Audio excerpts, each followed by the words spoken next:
तो आज हम पढ़ेंगे रीजनिंग। ये हमारी एक सीरीज़ चल रही है बिगनर टू प्रो रीजनिंग की। तो ये आज हम करेंगे रीजनिंग में स्लोगिज़म का पार्ट 5। अगर आपने पहले के पार्ट नहीं देखे तो उन्हें भी देख लें। आगे चलते हैं। आज हम देखेंगे न्यू पैटर्न्स कीवर्ड। मैंने पिछली वीडियो में आपको न्यू पैटर्न के कुछ बताए थे, तो आज हम करेंगे उसी में और न्यू पैटर्न कीवर्ड्स कि जो आपके पेपर में एग्ज़ाम में आते हैं तो कीवर्ड्स क्या क्या दे सकता है और उनका मतलब क्या होता है। जैसे आपको क्वेश्चन में मिल सकता है minimum, maximum, often, at least, at most, almost, generally, frequently, occasionally और मोस्टली। अगर आपको ये मिलता है तो इस सब का मतलब होता है सम। मतलब कि अगर आपको कुछ भी दे रखा हो उसमें, जैसा आपको दे रखा है मैक्सिमम ए इज़ बी, तो उसका मतलब है सम ए इज़ बी। ठीक है, ऐसे इन सब का मतलब यही है। आगे देखते हैं।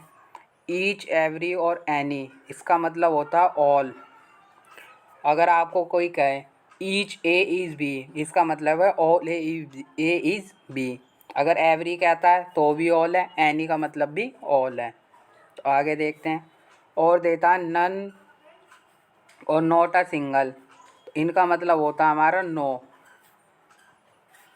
अगर आपको कहता है नन ए इज़ बी तो आपको वो समझ जाओगे नो ए इज़ बी, और नॉट अ सिंगल का भी मतलब सेम है। आगे देखते हैं। अब देखते हैं हम नॉट एवरी और not all. Not every A is B, अगर आपको ऐसे दे रखा है not every A is B, तो इसका मतलब जो है वो है आपका some A are not B, कि कुछ ए बी नहीं है। और अगर आपको दे रखा है not all A is B, तो इसका मतलब है some A are not B. इन दोनों में से आपको कुछ भी दे सकता है, नॉट एवरी भी, नॉट ऑल भी, और ये जो पीछे बताएं none, not a single, each, every, any, और ये maximum, minimum, often, at least, at most, almost, generally, frequently, occasionally और मोस्टली। तो इन्हें अच्छे से लर्न कर लें, एक बार देख लें इन्हें ज़रूर, क्योंकि ये कीवर्ड्स बहुत ज़्यादा क्वेश्चन में आ सकते हैं। एग्ज़ाम में बहुत ज़्यादा पूछे जाते हैं। आगे देखते हैं। अब हमें एक स्टेटमेंट दे रखी है। अब मैं आप देख सकते हो इन कीवर्ड्स का कैसे यूज़ होता है। जैसे इसमें दे रखा है not all batsman are bowler, और नॉट ऑल का क्या मतलब होता है हमारा some A are not B. तो यहाँ पर हमारा बैट्समैन हो जाएगा बैट्समैन, और यहाँ पर हमारा बॉलर, और जो ये वाला हिस्सा है इसका, ये इसके साथ ना का रिलेशन रखता है। जैसे पीछे दे रखा है नॉट ऑल का मतलब क्या है some A are not B. तो जैसे हमने ये बना दिया। आगेला देखते हैं। अब जैसे इसमें दे दिया नॉट एवरी, ऐसे ही आपको कुछ भी दे सकता है, नन दे सकता है, not a single, every, each, any, maximum, minimum, at least, almost, mostly, occasionally, कुछ भी दे सकता है। Not every batsman are bowler, तो इसका भी बना लेते हैं। इसका भी ऐसे करके बन जाएगा हमारा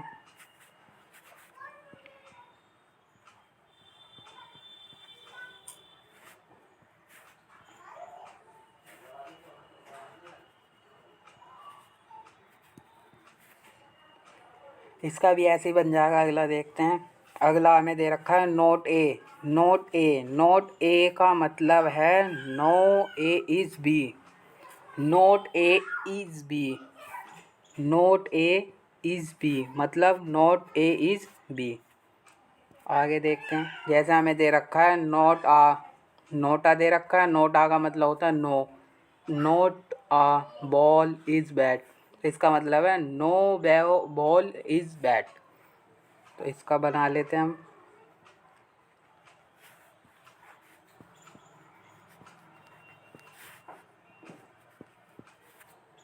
और मैंने अपनी पहली वीडियो में ये सारे डायग्राम बनाने आपको सिखा दिए थे। ठीक है, ये हो गया। अगला देखते हैं। अगला दे रखा है हमें नन एक्सेप्ट और none but. None except A are B अगर आपको देता है तो इसका मतलब है ओनली ए आर बी, और अगर आपको देता है none but A are B तो उसका मतलब है ओनली ए आर बी। तो ओनली वाला केस हमने कल भी देखा था, तो आपको पता ही होगा ओनली का कैसे बनाते हैं, जिन्होंने मेरी वो वाली वीडियो देखी होगी। आगे देखते हैं none except teachers are student. अब हमें इसमें क्या बनाना है, और इसमें ओनली लगाना है। इसका मतलब है only teacher are student.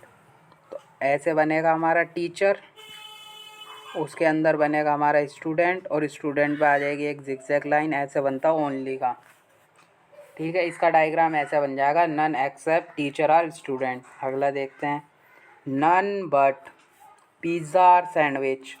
None but मतलब ओनली पिज़्ज़ा आर सैंडविच। तो इसका बनाते हैं, ये हो गया हमारा पिज़्ज़ा, ये बन गया हमारा सैंडविच, और इस पर एक जिगजैग लाइन बन जाएगा। जिगजैग लाइन का मतलब है किसी के भी साथ डायरेक्ट रिलेशन में नहीं होगा, जिस पर हमने कल अच्छे से पढ़ लिया था। अब आगे देखते हैं।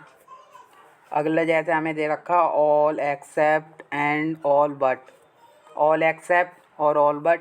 All except A are B, इसका मतलब है no A are B. All but A are B means no A are B. अगला देखते हैं। आगे अब इसकी स्टेटमेंट है all except boat or ship, मतलब इसका मतलब है नो बोट आर शिप। तो बना लेते हैं इसका। ये हमारी हो गई बोट, ये हो गई हमारी शिप, बन गया। अब अगला देखते हैं all but mountain are river. ये भी आराम से बना लेंगे, मतलब इसका मतलब यही तो है नो माउंटेन आर रिवर। तो ये हो जाएगा हमारा माउंटेन, ये हो जाएगा हमारा river, no mountain is river. अगला देखते हैं। अब आ जाता है हमारा परसेंटेज बेस। अब आ गया हमारा परसेंटेज बेस। अगर आपको परसेंटेज में दे रखा है जैसे 1% टू 99.99%, और जैसे आपको दे दे कि 33% ए आर बी, तो इसका मतलब क्या होगा। और आपको कोई दे दे 0% बॉल इज़ बैट, या 0% माउस इज़ कंप्यूटर, और आपको दे दे 100% माउस आर कीबोर्ड, या 100% कैन आर बकेट, कुछ भी दे सकता है वो। आगे देखते हैं इनका। जो 1% टू 99.99% दे रखा होगा उसका मतलब होगा सम। जैसे आपको 1 से लेकर 99.99% तक कुछ भी दे रखा है तो उसका मतलब होगा कुछ, उसका कुछ हिस्सा है बस। जैसे अब हमें एक स्टेटमेंट देख लेते हैं यहाँ। 33% टेबल आर चेयर, मतलब 33% टेबल कुर्सियाँ हैं।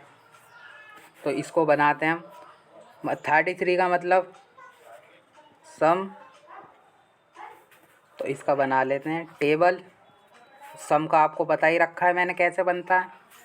ये हो गया चेयर।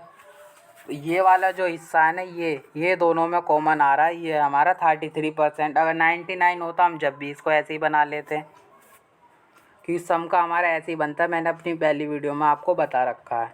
अगला 0% का मतलब है नो। जैसे स्टेटमेंट अब एक देख लेते हैं। 0% बॉयज़ आर गर्ल। 0 का मतलब है हमारा नो, और नो का बनता है तो हम दूर दूर बिठा देते हैं, तो इसको बनाते हैं बॉय आर गर्ल। ये हो गया हमारा बॉय, ये हो गया हमारा girl, no boy are girl. ठीक है, चलो अब अगला देखते। आ गया 100%। 100% का मतलब होता है हमारा ऑल। 100% का मतलब है ऑल ए आर बी, मतलब जैसे इन्होंने देखा 100%। 100% का मतलब हो गया हमारा ऑल। तो 100% स्टूडेंट आर स्मार्ट, मतलब कि जो सारे स्टूडेंट हैं वो स्मार्ट हैं। All students are smart.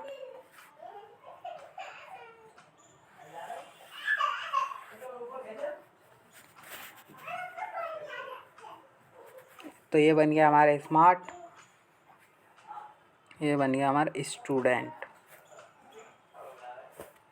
आगे चलो, वीडियो यहाँ तक PDF ख़त्म हो गई है। Thanks for watching guys, like share and subscribe.